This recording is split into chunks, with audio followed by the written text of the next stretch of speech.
سب آپ صلی اللہ علیہ وسلم کے دشمن ہو گئے تھے۔ انہی میں سے ایک بڑا دشمن ابو لہب بھی تھا، جس کے دونوں بیٹوں سے آپ صلی اللہ علیہ وسلم کی پیاری بیٹیاں رقیہ رضی اللہ تعالیٰ عنہا اور ام کلثوم رضی اللہ تعالیٰ عنہا ان کے نکاح میں تھی۔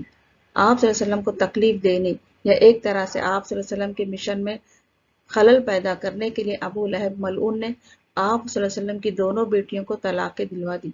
جب عثمان رضی اللہ تعالیٰ عنہ کو یہ بات پتہ چلی، تب آپ رضی اللہ تعالیٰ عنہ نے اپنا رشتہ دیا۔ آپ رضی اللہ تعالیٰ عنہ قریش کے شریف و خوبصورت نوجوان تھے، عادت اور اطوار میں بھی یکتا تھے۔ آپ صلی اللہ علیہ وسلم نے اس رشتے کو خوشی سے قبول کیا۔ ابو لہب نے آپ صلی اللہ علیہ وسلم کو پریشان کرنے کے لیے جو قدم اٹھایا تھا، وہ آپ صلی اللہ علیہ وسلم کے لیے راحت کا سبب بنا، اور اللہ تعالیٰ نے اس سے بہتر رشتہ عطا کیا، اور آپ رضی اللہ تعالیٰ عنہ پیغمبر کے داماد بن گئے۔ رقیہ رضی اللہ تعالیٰ عنہا سے آپ کے لڑکے عبداللہ ہوئے، جن کا 6 سال کی عمر میں ہی انتقال ہوا، اور انہی کی نسبت سے آپ کی کنیت ابو عبداللہ ہوئی تھی۔ آپ رضی اللہ تعالیٰ عنہ ایک خوشحال ازدواجی زندگی گزارنے لگے۔ عثمان ابن عفان رضی اللہ عنہ کی ہجرت۔ مسلمانوں کے لیے مکہ کی زمین تنگ ہوتی جا رہی تھی، غلاموں کی حالت سب سے ابتر تھی۔ اسی وقت نبی محمد صلی اللہ علیہ وسلم نے مسلمانوں کو حبشہ کی طرف ہجرت کی اجازت دے دی۔ عثمان ابن عفان رضی اللہ تعالیٰ عنہ مکے کے امراؤں میں سے تھے۔ کوئی قریشی سردار ان کا کچھ بگاڑ نہ سکتا تھا، مگر ان کا چاچا الحکیم ابن ابی العاص نے آپ رضی اللہ تعالیٰ عنہ کو بہت تنگ کرنا شروع کیا۔ تب آپ رضی اللہ تعالیٰ عنہ نے اپنے اہل خانہ کے ساتھ ہجرت کرنے کی ٹھان لی۔ آپ رضی اللہ تعالیٰ عنہ نے اپنے دینی احکام سکون سے ادا کرنا چاہتے تھے، اور اسلام کی دعوت کا کام بھی کرنا چاہتے تھے۔ اسی لیے آپ رضی اللہ تعالیٰ عنہ نے بھی اپنے خاندان کے ساتھ ہجرت کا ارادہ کیا۔ آپ رضی اللہ تعالیٰ عنہ پہلے مسلمان ہیں جنہوں نے اپنے خاندان کے ساتھ ہجرت کی۔ آپ رضی اللہ تعالیٰ عنہ حبشہ کی طرف سفر کیے، اور آپ رضی اللہ تعالیٰ عنہ وہاں پر بس گئے اور دعوت کا کام شروع کیا۔ مکے میں آپ رضی اللہ تعالیٰ عنہ کی کافی پھیلی ہوئی تجارت تھی، مگر سب کچھ چھوڑ چھاڑ کر حبشہ آ کر نئے سرے سے بس گئے۔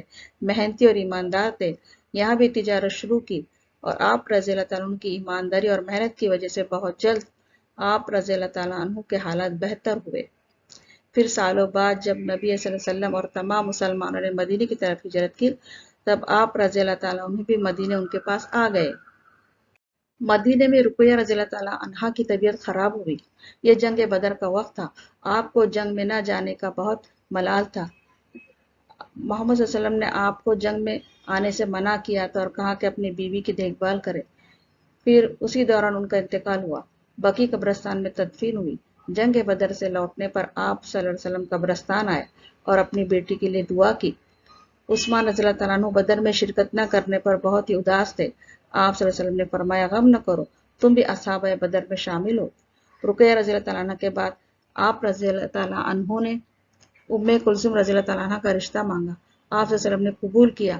آپ صلی اللہ علیہ وسلم عثمان رضی اللہ عنہ کو بہت پسند کرتے تھے، اور آپ صلی اللہ علیہ وسلم نے دل سے اس رشتے پر پسندگی ظاہر کی۔ بطور شوہر عثمان رضی اللہ تعالیٰ عنہ کا سلوک اپنی بیوی سے بہت اچھا تھا۔ آپ نر و حلیم مزاج تھے، بیوی کو کوئی تکلیف نہیں دیتے تھے، اپنے فرائض حسن طریقے سے ادا کرتے تھے، اسی لیے سب آپ رضی اللہ تعالیٰ عنہ کو پسند کرتے تھے۔ ام کلثوم رضی اللہ تعالیٰ عنہ سے نکاح ہوا، اسی وقت سے آپ کا لقب ذو النورین یعنی دو نور والا پڑا۔ آپ رضی اللہ تعالیٰ عنہ دنیا کے واحد شخص ہے جن کے نکاح میں پیغمبر نبی صلی اللہ علیہ وسلم کی دونوں لڑکیاں تھیں، اسی وجہ سے آپ کا لقب ذو النورین تھا۔ محمد صلی اللہ علیہ وسلم عثمان رضی اللہ تعالیٰ عنہ کو بہت پسند کرتے تھے۔ جب آپ صلی اللہ علیہ وسلم کی دوسری بیٹی کا بھی انتقال ہوا تو آپ صلی اللہ علیہ وسلم نے فرمایا، اگر میری اور بیٹی ہوتی تو اسے بھی عثمان سے بیاہ دیتا۔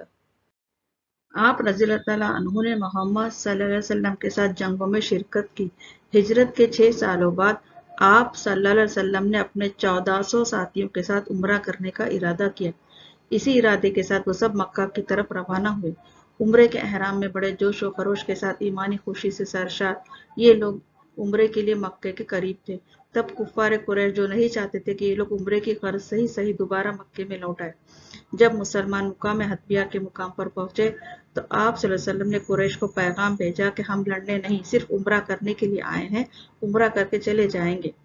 یہ پیغام سننے کے بعد قریش نے طائف کے ایک رئیس عروہ بن مسعود جو بعد میں مسلمان ہو گئے تھے ان کو بھیجا۔ آپ صلی اللہ علیہ وسلم نے ان سے بھی یہی فرمایا۔ انہوں نے جب صحابہ کی آپ صلی اللہ علیہ وسلم پر جانثاری دیکھی تو جا کر قریش سے فرمایا کہ میں نے دنیا کے بڑے بڑے بادشاہوں کے دربار میں گیا ہوں، میں نے قیصر کا دبدبہ بھی دیکھا، کسریٰ کی شان بھی دیکھی، نجاشی کی سچائی اور ہیبت بھی میں نے اپنوں سے دیکھی ہے، لیکن جتنا عزت و احترام میں نے محمد صلی اللہ علیہ وسلم کو ان کے ساتھیوں کو کرتے دیکھا، کسی بادشاہ کی عزت ہوتے نہیں دیکھی۔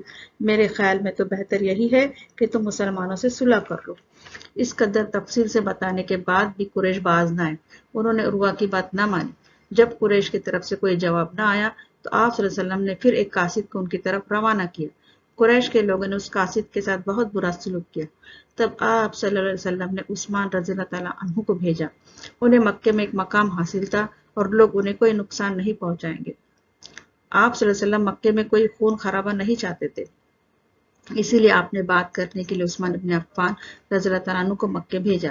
وہ آپ صلی اللہ علیہ وسلم کے سفیر کی حیثیت سے وہاں جائے اور قریش سے بات کرے۔ آپ معاملہ فہیم تھے، ہر بات کو تحمل اور صبر سے لیتے، مخالف کو کبھی غصہ نہیں آنے دیتے، اسی لیے محمد صلی اللہ علیہ وسلم نے آپ کا انتخاب کیا۔ چنانچہ جب آپ رضی اللہ تعالیٰ عنہ مکے گئے، آپ رضی اللہ تعالیٰ عنہ نے قریش کے سرداروں سے کہا کہ محمد صلی اللہ علیہ وسلم کوئی خون خرابہ نہیں چاہتے، ہم صرف اللہ کے گھر عمرے کی نیت سے آئے ہیں اور عمرہ کر کے چلے جائیں گے، ہمارا مقصد عبادت کرنا ہے نہ کہ خون خرابہ۔ انہوں نے آپ کی بات نہیں مانی اور کہا کہ آپ رضی اللہ تعالیٰ چاہے تو طواف کر سکتے ہیں، مگر آپ نے انکار کیا کہ جب تک محمد صلی اللہ علیہ وسلم کو یہ موقع نہیں ملتا تب تک میں بھی نہیں کروں گا۔ قریش نے ان کو قید کر لیا۔ یہاں یہ خبر پہنچی کہ عثمان ابن عفان شہید ہو گئے ہیں۔ یہ خبر سنتے ہی صحابہ میں غم و غصہ بڑھ گیا۔ آپ صلی اللہ علیہ وسلم نے فرمایا عثمان کے خون کا بدلہ لینا فرض ہے۔ آپ صلی اللہ علیہ وسلم ایک درخت کے نیچے بیٹھ گئے اور وہاں موجود تمام افراد سے جانثاری کی بیعت لی، جو بیعت رضوان کے نام سے مشہور ہے۔ پھر آپ صلی اللہ علیہ وسلم نے اپنا ایک ہاتھ پر دوسرا ہاتھ رکھ کر فرمایا کہ عثمان کا ہاتھ ہے اور ان کی بھی بیعت لی۔ پھر عثمان رضی اللہ تعالیٰ عنہ خیر و عافیت سے لوٹ آئے، یہ دیکھ کر سب خوش ہوئے۔ کفار قریش نے مسلمانوں کا جوش و خروش دیکھا تو صلح پر آمادہ ہو گئے۔ کچھ شرطیں رکھی گئی۔ نمبر 1، طرفین میں سے 10 سال تک باہمی صلح رہے گی۔ نمبر 2، طرفین کے آمد و رفت میں کوئی رکاوٹ پیدا نہیں کی جائے گی۔ نمبر 3، سرزمین عرب کے جو قبائل چاہے قریش کے حلیف بن جائے اور جو چاہے مسلمانوں کے حلیف بن جائے۔ نمبر 4، قریش میں سے جو شخص مسلمان ہو کر مدینہ چلا جائے تو اسے واپس مکہ بھیجنا ہوگا، اور اگر کوئی مسلمان مدینے سے اپنا مذہب چھوڑ کر واپس مکہ آئے تو قریش اسے لوٹانے کے پابند نہ ہوں گے۔ صلح حدیبیہ کی شرائط مسلمانوں پر ناگوار گزری۔ وہ عمرہ کرنا چاہتے تھے مگر انہیں بغیر عمرے کے اپنے گھروں کو لوٹ جانا پڑا، وہ بھی ان شرائط کے ساتھ۔ قریش کی اس حرکت کو بدلہ لینا چاہتے تھے مگر آپ صلی اللہ علیہ وسلم نے احرام کی حالت میں ایسا کرنے نہیں دیا، اور اس وقت اللہ تعالی نے پھر آیات اتاری کہ یہ فتح مبین ہے۔ تب لوگوں کے دل کو سکون حاصل ہوا۔ عثمان ابن عفان رضی اللہ عنہ کی سخاوت۔ آپ بہت ہی سخی، رحم دل اور ہمدرد تھے۔ لینے والے ہاتھ سے دینے والا ہاتھ بہتر ہے، اس بات پر یقین رکھتے تھے۔ ہمیشہ محنت و ایمانداری سے جو بھی کماتے اس میں مسکین اور فقراء کا حق بھی دیتے تھے۔ مدینے کی سرزمین زرخیز تھی مگر یہاں پہ پینے کے لیے پانی کا فقدان تھا۔ جہاں سے بھی زمین کھود کر پانی نکالا جاتا وہ کھارا ہی نکلتا تھا۔ میٹھے پانی کا کنواں صرف ایک کنواں تھا، برروما، جو ایک یہودی کی ملکیت تھا۔ وہ کسی کو اس کنویں سے مفت پانی لینے نہیں دیتا تھا۔ جب مسلمان ہجرت کر کے مدینہ پہنچے تو انہیں بھی اس سنگین صورتحال کا سامنا کرنا پڑا۔ یہودی بہت مہنگے داموں میں پانی فروخت کرتا تھا جسے خریدنا ہر ایک کے بس کی بات نہ تھی۔ لوگوں نے محمد صلی اللہ علیہ وسلم سے اس بات کی شکایت کی اور آپ صلی اللہ علیہ وسلم نے اعلان کیا کہ جو شخص اس کنویں کو خرید کر مسلمانوں کے لیے پانی عام کرے گا اس کے لیے جنت ہے۔ یہ بات سنتے ہی جو صحابی اسی وقت اٹھ کر کھڑے ہوئے وہ عثمان ابن عفان رضی اللہ عنہ تھے۔ عثمان رضی اللہ تعالیٰ عنہ نے یہودی سے کنواں خریدنے کی بات کی۔ یہودی نے حیرت سے اس نوجوان کو دیکھا جو مدینے کا باشندہ نہیں لگ رہا تھا، کیونکہ مدینے کا ہر شخص جانتا تھا کہ یہ کنواں یہودی کے لیے کاروباری لحاظ سے بہت مفید ہے اور وہ اسے کبھی بھی فروخت نہیں کرے گا۔ یہودی نے فروخت کرنے سے انکار کیا۔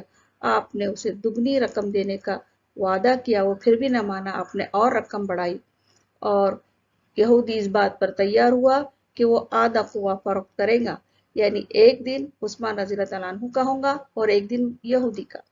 آپ نے خرید کر اسے مسلمانوں کے لیے وقف کر دیا۔ جس دن آپ رضی اللہ تعالیٰ عنہ کی باری ہوتی، مسلمان تو مسلمان غیر مسلم بھی اس کنویں سے پانی بھر لیتے تھے، اور جس دن یہودی کی باری ہوتی کوئی بھی اس سے پانی لینے کے لیے نہ آتا۔ اس صورتحال سے پریشان ہو کر اس نے آپ سے مزید 8,000 درہم لے کر تمام کنواں بیچ دیا۔ آپ رضی اللہ تعالیٰ عنہ نے اسے مسلمانوں کے لیے وقف کر دیا۔ اب کوئی بھی اس کنویں سے پانی بھر سکتا تھا، چاہے مسلم ہو یا غیر مسلم۔ لوگوں کو پانی کی تکلیف دور کرنے پر آپ رضی اللہ تعالیٰ عنہ نے جنت خریدی۔ بڑھتی ہوئی مسلمانوں کی آبادی کے پیش نظر محمد صلی اللہ علیہ وسلم چاہتے تھے کہ مسجد نبوی کی توسیع کی جائے۔ آپ صلی اللہ علیہ وسلم نے کہا کہ کون ہے جو اس کے آس پاس کے گھر خرید کر وہ جگہ مسجد کے لیے وقف کر دیے۔ آپ رضی اللہ تعالیٰ عنہ اسی وقت تیار ہوئے۔ آپ نے آس پاس کے گھر خرید کر وہ زمین مسجد نبوی کے لیے وقف کر دی اور بڑے پیمانے پر مسجد نبوی کی توسیع ہوئی۔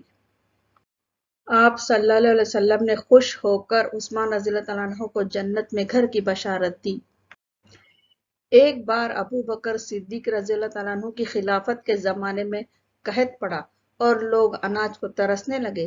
آپ عثمان رضی اللہ تعالیٰ عنہ شام سے اپنا مال تجارت جو 100 اونٹوں پر مبنی تھا لے کر لوٹے۔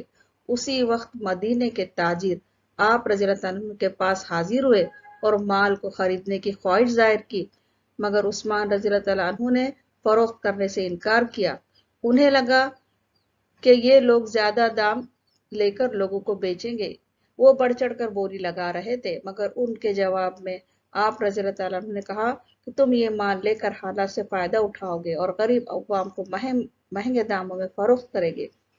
آپ رضی اللہ تعالیٰ عنہ نے اپنا دنیا کا فائدہ دیکھنے کی بجائے آخرت کا فائدہ دیکھا اور وہ تمام سامان غریب عوام میں مفت تقسیم کیا۔ عمر ابن خطاب رضی اللہ عنہ پر جب جان لیوا حملہ ہوا اور آپ زخمی ہوئے، تب آپ رضی اللہ تعالیٰ عنہ نے امت کی بھلائی کے خیال سے اور ان میں انتشار نہ پیدا ہو اس خیال سے ایک کمیٹی بنائی جو 6 لوگوں پر مشتمل تھی۔ ان کا کام تھا کہ آپسی ووٹ کے ذریعے نئے خلیفہ کو نامزد کرنا۔ اس کمیٹی کے باہمی مشورے سے عثمان ابن عفان رضی اللہ تعالیٰ عنہ کا نام لیا گیا اور آپ مسلمانوں کے تیسرے خلیفہ ہوئے۔ عثمان ابن عفان رضی اللہ تعالیٰ عنہ جب خلیفہ کے منصب پر فائز ہوئے تو آپ نے اللہ کی حمد و ثنا اور محمد صلی اللہ علیہ وسلم پر درود و سلام کے بعد کہا کہ تم سب مسافر خانے میں ہو، عمر کا باقی حصہ تمام ہونے کو ہے، مقدور بھر نیکی تم اپنے انجام کو پہنچنے سے پہلے جلدی جلدی کر لو۔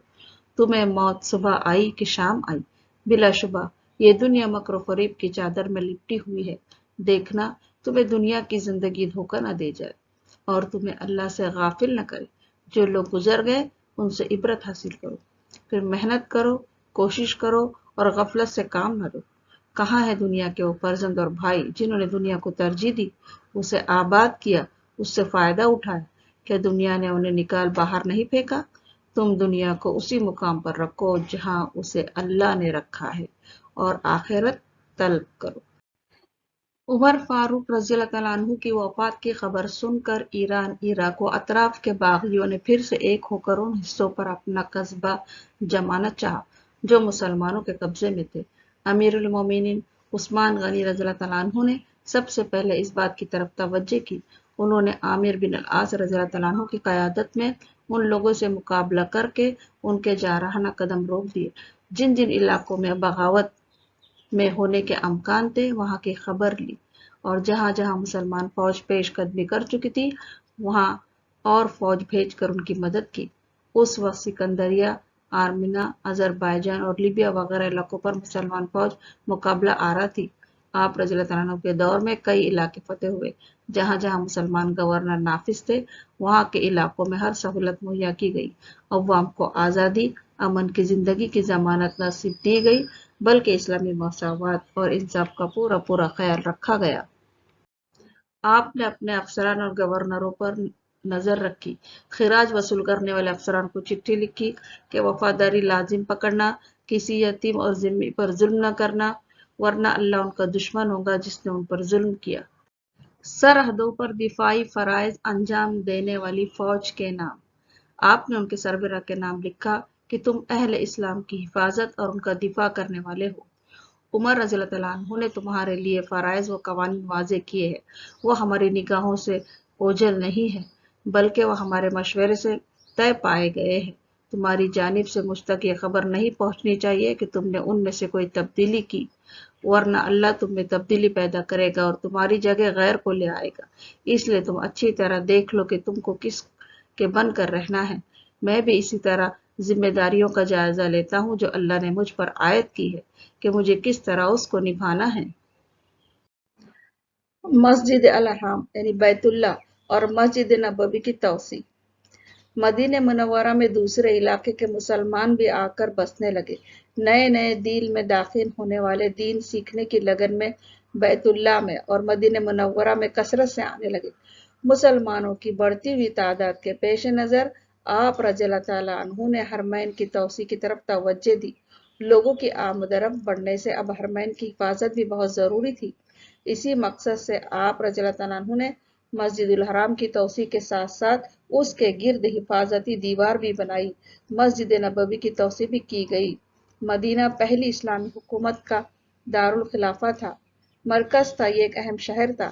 سیاسی اور دینی نقطہ نظر سے بھی اس کی اہمیت بڑھتی جا رہی تھی۔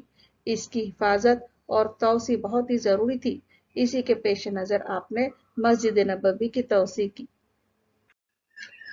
عوام کی دیکھ بھلائی۔ مسلمان کسی بات میں کہیں بھی دوسرے سے پیچھے نہ رہے یا انہیں کوئی کمی یا تکلیف نہ ہو، اس بات کی آپ نے خبر لی، اور جو غیر مسلم یا اہل کتاب اسلامی حکومت کے دائرے میں رہتے ہیں ان کے حقوق کی بھی پامالی نہ ہو، اس بات پر بھی خاص توجہ دی۔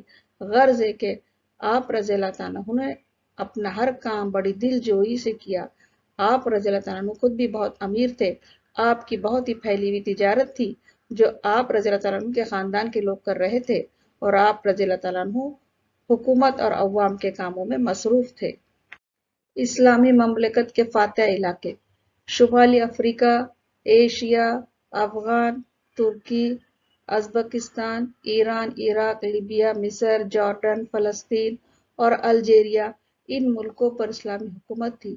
یہ تمام ممالک اسلامی حکومت میں داخل تھے۔ ان سب کی خیر خبر کرنا، ان کی حفاظت کرنا، عوام کے حقوق کا خیال رکھنا، سب کے ساتھ مساوات اور انصاف ہو اس کی خبر رکھنا، سب کو یکساں طور پر زندگی کی بنیادی ضرورتیں حاصل ہو اس کی خبر گیری کرنا، اور ساتھ ساتھ جن علاقوں میں بغاوت ہو رہی ہو یہاں یا جہاں پر فتنے سر ابار رہے ہو ان کی بھی سرکوبی کرنا، سب امیر المومنین کے فرائض میں شامل تھے، اور آپ رضی اللہ عنہ بڑی ہی لگن و محنت اور استقامت کے ساتھ اپنے فرائض کی ادائیگی میں مصروف تھے۔ آپ رضی اللہ عنہ نے خلیفہ اول و دوم کی پالیسیوں کو اپناتے ہوئے وقت کے ساتھ ساتھ اور ترقی کی کئی راہیں ہموار کی۔ سرکاری تنخواہوں میں وقت کے ساتھ اضافہ۔ خلیفہ دوم کے دور حکومت سے ہی تمام سرکاری ملازمت کرنے والوں کی تنخواہ مقرر کی گئی تھی۔ علاقوں کی توسیع کے ساتھ ساتھ ملازموں کی تعداد بھی بڑھتی جا رہی تھی۔ آپ رضی اللہ عنہ نے بھی امیر المومنین عمر رضی اللہ عنہ کی حکمت عملی کو وسعت دے کر مضبوط کیا۔ گورنر، جج، سرکاری ملازم، فوج میں داخل ہونے والے تمام افراد جو کسی بھی عہدے پر فائز ہو، تمام کی تنخواہیں مقرر کی۔ جن لوگوں کے وظیفے خلیفہ اول اور دوم کے دور میں نافذ کیے گئے تھے آپ نے ان میں وقت کے ساتھ اضافہ کیا۔ سرکاری ملازموں کو شکایت نہ ہو اسی وجہ سے ان کی تنخواہ میں خاطر خواہ اضافہ کیا گیا۔ دور خلیفہ دوم سے ہی اس بات کی طرف توجہ کی گئی تھی، اور آپ رضی اللہ عنہ نے اسی کام کو وسعت دے کر آگے بڑھایا۔ اسی طرح حج کے موقع پر خدمت کرنے والے افراد اور آنے والے حاجیوں کے لیے مناسب انتظام اور ان کی خبر گیری کرنے کے لیے بھی آپ نے سرکاری کارندے مقرر کیے۔ پہلی اسلامی بحری فوج کا قیام۔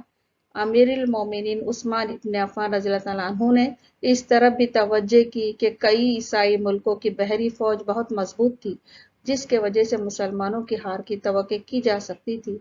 آپ رضی اللہ عنہ نے 26 ہجری میں بحری فوج کی بنیاد ڈالی۔ اور اسے مضبوط کیا، جس سے مسلمان آرمی کو اور قوت ملی اور وہ بڑے جوش و خروش سے مقابلے میں لگ گئے۔ آپ نے ان اطراف میں جہاں سے سمندری حملوں کی توقع ہو، ان ساحل کو مضبوط کیا۔ نبی محمد صلی اللہ علیہ وسلم نے خواب میں دیکھا کہ ان کے امت کے کچھ افراد بحری جہاز میں سوار ہیں۔ آپ نے پیش گوئی کی کہ میری امت کا پہلا لشکر جو سمندر میں جنگ کرے گا، ان کے لیے جنت واجب ہو جائے گی۔ جدہ پر بندرگاہ باندھنا۔ بحری فوج کا قیام عمل میں آ چکا تھا۔ اب اسلامی فوج کو خشکی کے ساتھ ساتھ بحری جنگی تیاری بھی ضروری تھی۔ پہلے جدہ کے ساحل پر کشتیاں وغیرہ ہوتی تھی، وہاں ان کا انتظام بھی تھا، مگر یہ انتظام ناکافی تھا۔ اس کے لیے ایک بڑی بندرگاہ کی ضرورت تھی۔ خلیفہ سوم عثمان ابن عفان رضی اللہ تعالیٰ عنہ کے دور حکومت میں پہلی بار جدہ پر بڑی بندرگاہ تیار ہوئی۔ بحری فوج کو قوت دینے کے لیے بہترین انتظام کیا گیا۔ بڑھتی ہوئی حکومت کے ساتھ ساتھ دشمنوں کی تعداد بھی بڑھتی جا رہی تھی۔ رومیوں سے حفاظت کے لیے ایک اہم قدم تھا۔ اب سمندری راستوں سے بھی دشمن کے حملے کا ڈر تھا، اس لیے سمندری راستے کی طرف سے حفاظت کے لیے بندرگاہ کا قیام عمل میں آیا۔ اور دوسری اہم وجہ کہ مسلمانوں کی اب آدھی دنیا پر حکومت تھی، چاروں طرف سے تجارتی قافلے اترتے تھے۔ تجارت کی غرض سے دنیا کے کئی ممالک کے جہاز یہاں آتے تھے۔ ان حالات میں ساحلی علاقوں کی حفاظت بہت ضروری تھی، اسی لیے یہ حفاظتی قدم اٹھایا گیا اور جدہ پر بڑی بندرگاہ بنائی گئی۔ پینے کے پانی کا انتظام کرنا۔ سعودی عرب ریگستان کا علاقہ ہونے کی وجہ سے پانی کی قلت تھی۔ خلیفہ بننے سے پہلے بھی عثمان رضی اللہ عنہ نے کنواں وقف کر کے مسلمانوں کی پانی کی تکلیف کو دور کیا تھا، اور خلیفہ بننے کے بعد بھی آپ رضی اللہ عنہ نے اس بات پر خاص توجہ دی۔ اب عام دنوں میں بھی عمرہ اور خاص کر حج کے زمانے میں لوگوں کی تعداد بڑھ جاتی تھی۔ پانی کی قلت سے ہونے والی تکلیف کی وجہ سے حاجیوں کو تکلیف نہ ہو، اسی کے پیش نظر آپ رضی اللہ عنہ نے پانی کا بہترین انتظام کیا۔ حج کے زمانے میں آنے والے مسافروں کو اور اسلامی علاقے میں رہنے والے لوگوں کو جو کسی بھی مذہب سے تعلق رکھتے ہوں، سب کے لیے بنیادی ضرورتوں کا انتظام کیا، اور ان میں سب سے اہم چیز پانی کی طرف خاص توجہ دی، اور آپ نے لوگوں کے لیے راحت کا سامان کیا۔ جامع قرآن۔ عثمان ابن عفان رضی اللہ تعالیٰ عنہ کے دور میں سب سے اہم کام جامع قرآن ہے۔ اس کام کی ابتدا اول ابو بکر صدیق رضی اللہ تعالیٰ عنہ کے دور حکومت میں ہی ہوئی۔ قرآن شریف کی حفاظت کے پیش نظر عمر فاروق رضی اللہ تعالیٰ عنہ کے کہنے پر خلیفہ اول نے جو قدم اٹھایا تھا اور جو کام زید بن ثابت رضی اللہ تعالیٰ عنہ کو سونپا گیا تھا، خلیفہ اول کے بعد اسی کام کو خلیفہ دوم عمر فاروق رضی اللہ تعالیٰ عنہ نے آگے بڑھایا۔ خلیفہ دوم کی وفات کے بعد خلیفہ سوم عثمان ابن عفان نے اس کام پر توجہ دے کر جو نسخہ زید بن ثابت رضی اللہ تعالیٰ عنہ نے جمع کر کے ام المومنین حفصہ رضی اللہ تعالیٰ عنہ کے پاس رکھا تھا، آپ رضی اللہ تعالیٰ عنہ نے اسے لے کر تمام عالم فاضل اصحابہ رضی اللہ عنہ کی رائے مشورے سے جو مکمل اور اہم نسخہ تھا، اس کی کئی کاپیاں بنا کر ان اسلامی ملکوں میں بھیج دیا جہاں مسلمانوں کو قرآن سیکھنے اور سکھانے کے لیے پریشانی ہو رہی تھی، اور اللہ کے کلام کو اللہ کے حکم سے محفوظ کر دیا۔ آپ رضی اللہ عنہ کے دور حکومت میں یہ ایک بہترین عمل تھا، جس کی وجہ سے آگے آنے والی تمام نسلوں کو اللہ کے کلام سے فیض اٹھانے کا موقع ملا، اور اللہ کے وعدے کے مطابق کہ اللہ نے اپنے کام کی حفاظت کا ذمہ لے کر امت مسلمہ پر جو کرم کیا ہے، اللہ کی مہربانی سے ہم آج کلام اللہ کو اسی حالت میں پاتے ہیں جس حالت میں وہ محمد صلی اللہ علیہ وسلم پر نازل ہوا تھا۔ عام لوگوں کے نام امیر المومنین کا پیغام۔ آپ رضی اللہ تعالیٰ عنہ نے عام لوگوں کو پیغام دیا کہ تم اس مرتبے و مقام کو اقتدار اور پیروی سے پہنچے ہو کہ تمہیں دنیا کہیں راہ راست سے ہٹا نہ دے، کیونکہ اس امت میں جب تین چیزیں جمع ہو جائے گی تو نئی نئی باتیں بیدار ہو جائے گی۔ وہ تین چیزیں یہ ہے: نعمتوں کا مکمل ہو جانا، کنیزوں سے تمہاری اولاد کا بالغ ہو جانا، بدوؤں اور اجمیوں کا قرآن مجید پڑھنا۔ امیر المومنین عثمان ابن عفان رضی اللہ عنہ کی فضیلت کی حدیثیں بھی آپ کی موجود ہے۔ عثمان ابن عفان رضی اللہ عنہ نے صلح حدیبیہ کے موقع پر سفیر کا کام کیا تھا۔ آپ صلی اللہ علیہ وسلم نے فرمایا، میری امت میں سب سے حیادار عثمان ہے۔ آپ رضی اللہ عنہ لکھنا پڑھنا جانتے تھے، کاتب وحی تھے، تحریر و اسلوب اچھا تھا، قرآن حافظ تھے، کاتب وحی ہونے کی وجہ سے آیتوں کے نزول کی وجہ سے بھی آگاہ تھے، بہت سخی تھے، پہلے سے ہی سخاوت کی عادت تھی، خلیفہ بننے کے بعد اور بھی زیادہ صلح رحمی اور سخاوت کرتے تھے۔ آپ رضی اللہ عنہ سے کئی حدیثیں مروی ہیں۔ جنگ تبوک کے موقع پر مسلمانوں کی مالی حالت بہت تنگ تھی، مقابلہ رومیوں کے ساتھ تھا۔ آپ صلی اللہ علیہ وسلم نے اپنے لشکر کی حالت دیکھ کر اس کا نام لشکر تنگ حال رکھ دیا تھا اور اعلان کیا کہ جس نے لشکر تنگ حال کی تیاری میں مدد کی اس کے لیے جنت ہے۔ یہ اعلان سنتے ہی سخی عثمان رضی اللہ عنہ نے جب 1000 اونٹ، 70 گھوڑے، 70,000 درہم، 700 اونس چاندی اور 1000 نقد کے علاوہ کافی مقدار میں اناج لا کر محمد صلی اللہ علیہ وسلم کی خدمت اقدس میں پیش کیا، آپ صلی اللہ علیہ وسلم نے دیکھ کر بڑی خوشی کے انداز میں دعا کی کہ عثمان، اللہ تیری پوشیدہ، اعلانی اور قیامت تک ہونے والی غلطیوں کو معاف کر دے۔ پھر ارشاد فرمایا کہ آج کے بعد کوئی عمل بھی عثمان کو کوئی نقصان نہیں دے گا۔ بارگاہ نبوت سے ایک ایسا اعزازی تمغہ تھا جو پوری امت میں عثمان ابن عفان کو ہی عطا ہوا تھا۔ فرمان نبی صلی اللہ علیہ وسلم ہے کہ کیا میں اس شخص سے حیا نہ کروں جس سے فرشتے حیا کرتے ہیں۔ محمد صلی اللہ علیہ وسلم نے فرمایا، الہی میں عثمان سے راضی ہوں، تو بھی اس سے راضی ہو جا، عثمان کو آج کے بعد کوئی عمل بھی نقصان نہیں دے گا۔ امیر المومنین عثمان ابن عفان کے اقوال۔ آپ نے فرمایا کہ بلا شبہ اللہ نے حکمرانوں کو یہ حکم دیا کہ وہ رعایا کے نگراں بنے۔ ان کے پیشرو مال جمع کرنے والے نہ تھے۔ اس امت کے پہلے لوگ نگراں و پاسباں بنا کر پیدا کیے گئے، وہ مال جمع کرنے والے نہ تھے، لیکن عنقریب تمہارے حکمران مال و دولت جمع کرنے والے بن جائیں گے، پھر وہ نگراں اور پاسباں نہیں رہیں گے۔ خبردار، عدل و انصاف پر مبنی کردار یہ ہے کہ تمام مسلمانوں کو بنظر غائب جائزہ لو، ان کے حقوق ادا کرو، ان سے واجبات وصول کرو، پھر ذمیوں کی طرف توجہ کرو، ان کے حقوق ادا کرو اور ان سے واجبات وصول کرو، پھر جب اپنے دشمن سے کوئی معاہدہ کرتے ہو تو اس کے لیے وفا کے دروازے کھول دو۔ فتنوں کا وبال۔ سمندر کے جھاگ کی طرح فتنے ابل گئے تھے۔ مسلمانوں کی بڑھتی ہوئی حکومت اور تعداد غیروں کے لیے ایک سوالیہ نشان بنتی جا رہی تھی۔ جو بڑی بڑی حکومتیں تھیں جن کا نام و نشان بھی باقی نہ تھا، وہ اپنی پہلی حالت کو دوبارہ قائم کرنے کے جتن میں لگی ہوئی تھی۔ میدان جنگ میں وہ مسلمان کے سامنے کھڑے رہنے کی جرات نہیں کر سکتے تھے، اسی لیے انہوں نے مسلمانوں کی جڑوں کو کمزور کرنے کے لیے دوسرا طریقہ اپنایا۔ یہودیوں کے پہلے سے رائج طریقے منافقت میں مجوسیوں کی عیاری بھی شامل ہوئی اور یہ کام نئی چالوں کے ساتھ آگے بڑھا۔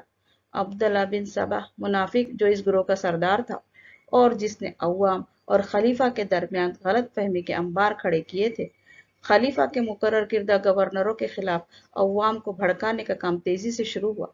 ان کی جھوٹی شکایتیں خلیفہ کو لگائی گئی اور دوسری طرف گورنروں کے لیے بھی طرح طرح کی پریشانیاں کھڑی کرتے تھے، جس کی وجہ سے یہ صورتحال ہوئی کہ گورنروں کو ایک طرف خلیفہ کی جواب دہی کا ڈر تھا تو دوسری طرف عوام کی طرف سے بیزاری اور بغاوت کا ڈر بھی بڑھتا جا رہا تھا، اور جو عام لوگ ان کے کارناموں سے ناواقف تھے انہیں بددل کیا گیا کہ ان کے ساتھ انصاف نہیں ہو رہا ہے۔ خلیفہ کو کئی گورنروں کی تبدیل کرنے پر مجبور کیا گیا۔ گورنروں کے تبادلے کی وجہ سے کچھ لوگ خلیفہ سے بدظن ہوئے۔ اسی طرح کئی طرح کی جھوٹی شکایتیں خلیفہ سوم رضی اللہ عنہ کے خلاف لگائی گئی اور بڑے پیمانے پر ان کا پروپیگنڈا کیا گیا، اور عثمان غنی رضی اللہ عنہ کو خلافت چھوڑنے پر لوگ مجبور کرنے لگے۔ یہ باغی گروہ مدینہ میں پہنچ کر کھلی طور پر آپ رضی اللہ عنہ کی مخالفت پر اتر آیا۔ آپ رضی اللہ عنہ نے ان کی شکایت سن کر اپنے گورنروں کو بلا کر تحقیق کی، پتہ چلا کہ تمام باتیں من گھڑت ہے۔ آپ رضی اللہ عنہ نے ان لوگوں کو اطمینان دلانے کی کوشش کی، مگر وہ لوگ امن کے ارادے سے تو آئے نہیں تھے، ان کا خاص مقصد ہی مدینے میں انتشار پھیلانا اور لوگوں کو بددل کرنا تھا، اسی لیے وہ کسی بھی قسم کے تعاون پر تیار نہ ہوئے۔ آپ رضی اللہ عنہ کی نرمی کا فائدہ اٹھا کر انہوں نے اپنا رویہ اور سخت کیا۔ جب انہوں نے دیکھا کہ عثمان ابن عفان رضی اللہ عنہ اپنے معاملے میں مسلمانوں کو اور نہ مسلم فوج کو شامل کر رہے ہیں، یہ دیکھ کر ان کے حوصلے اور بڑھ گئے اور انہوں نے آپ رضی اللہ عنہ کے گھر کا محاصرہ کیا۔ خلیفہ سوم امیر المومنین عثمان غنی رضی اللہ عنہ کے گھر کا محاصرہ۔ سبائی گروہ کی ہمت بڑھ گئی تھی جب انہوں نے دیکھا کہ خلیفہ وقت ہوتے ہوئے بھی عثمان رضی اللہ عنہ اپنی کسی بھی طاقت کا استعمال نہیں کر رہے ہیں۔ آپ رضی اللہ عنہ اس وقت دنیا کے ایک بہت بڑے علاقے پر حکومت کرتے تھے۔